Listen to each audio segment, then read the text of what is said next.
Hello, good people. Welcome back to our channel. We're so excited to have you again. Before now, most Nigerians had believed that all the issues happening in the southeastern part of Nigeria was traceable to ESN, who are doubling as UGM. And severally, IPOB had come out to, declare their stand that they don't have anything to do with UGM, that Eastern Security Network focuses on how to restore back security in the southeastern part of Nigeria, but it has always been an issue, been disputed over and over again. Most people still believe UGM, they are ESN, ESN is UGM. But right now, IPOB spokesperson who had always emphatically been talking about Imapa for it was actually right, because right now the security agencies have unfolded the faces and the people behind UGM. We're going to be looking at the news in detail, but then before we do that, if you've not subscribed to our channel, kindly hit the red subscribe button and also the bell icon so that you can get notification anytime we publish our videos. According to the news, fresh revelations have emerged about the operation of a suspected militant group whose modus operandi in the southeast, particularly in Imo and the Enugu state, is the coordinated attack on policemen, military personnel, especially soldiers and civilians perceived to be supportive of government measures at ensuring peaceful coexistence. The suspected militant group, referred to as the UGM, that's a non-gunman, said to be headed by Tochukwu Okeke, aka Owo, is said to be responsible for attacks leading to the killing of over 20 soldiers and policemen, apart from the destruction of their facilities.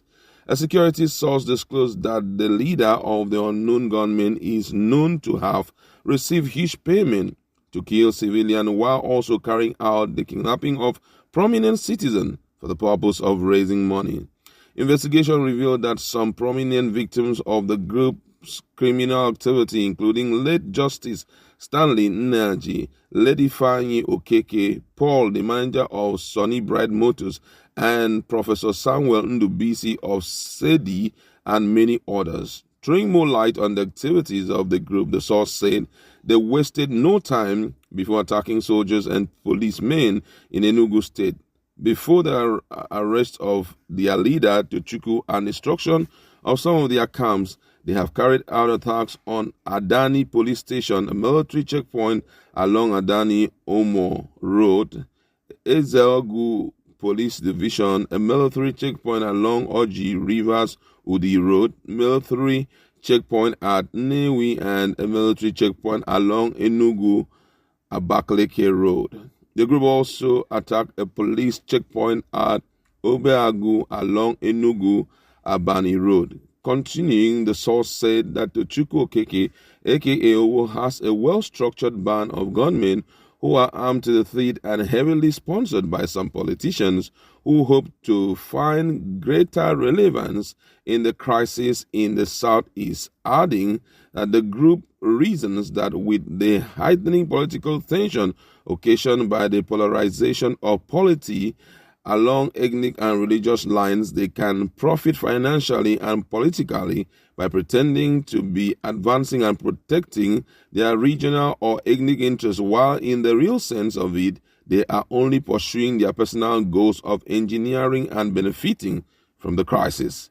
The source went further to say that security agencies recently raided one of the camps at Akpafu Omangwamose, please forgive me if I'm not pronouncing it well, in Nkanu West local government area, and several armed ammunition, cars, and charms were recovered. The Tochukwu personal house in New Haven, Enugu, was equally raided, and military-grade weapons were recovered. With the arrest of Tochukwu and destruction of their camp in Oji Rivers, Agu, and Nkanu, peace has gradually returned to Enugu. Enugu people can now sleep with their two eyes closed. And in the case of Enugu, the UGM are now known, and Tochukwu is the face behind the mask. asked the state connection between the unknown gunman and IPOB/ESN. The source said that the Tochukwu criminal group has no sympathy to the cause of IPOB, and when they kill policemen and soldiers, they do so for reasons which include to capture their weapons, terrorize the public, subdue the government into doing their biddings, and settling them with a huge amount of money. The source expressed the hope that the family of those soldiers, policemen, and civilians killed by the group find solace in God and are comforted by the fact that the mastermind of the untimely death of their lovely ones have been apprehended by the long arms of the law. This sounds really, really interesting. But then, though the name of the source has not been mentioned, I'm just wondering how true all of this is. But then, let's just look at some of the responses of Nigerians to it. This one here says, based on this fact, the security agency should tender unreserved apology to IPOB/ESN for accusing them wrongly. Another one here says, so IPOB/ESN is now vindicated. They are not behind the mask. Government should compensate and make clearance of IPOB/ESN. Thanks to God for these northern trained arrested criminal copying the Islamic style of recklessness or receiving arms from government like their northern brothers who trained them. Now one here say, remember that Uzodinma of Imo State government also said that 70% of that people are not IPOB/ESN, but I wonder why he then became bold enough to defend his own people. Yeah, that's a food for thought. We're going to be talking about that. Another one says here, I am not in support of assassination of people, but why not military men go to places like Zamfara, Niger State, than sending them to the east?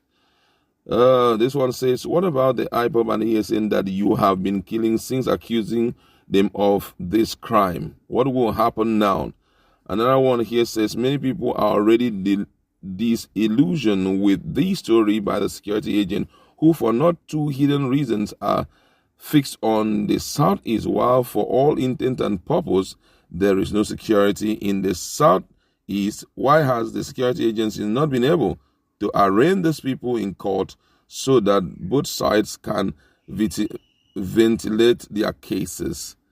Another person here says security agencies should go to Plateau to stop the killing going on there, not to be monitoring people who desire to protect themselves from insecurity and the ravaging that is ongoing. So much to read from, but then let's just look at some of the statements that have been made by some of the people. Now, for a while now, I've noticed like 2 or 3 governors had come out to say that it is not actually IPOB, that actually it is activities of certain men who are still part of the resident of the Southeast that are behind this, that it is not actually ESN. As much as this story is out, one cannot be, I don't know the source, that's the truth, I don't know the source, but then it's good that if this is confirmed fully, ESN or possibly IPOB can bring up a case here and see how compensations can be given to families who, for one reason or the other, were wrongly suspected and dealt with, despite all their push, to the government, that they were not those behind, those activities. However,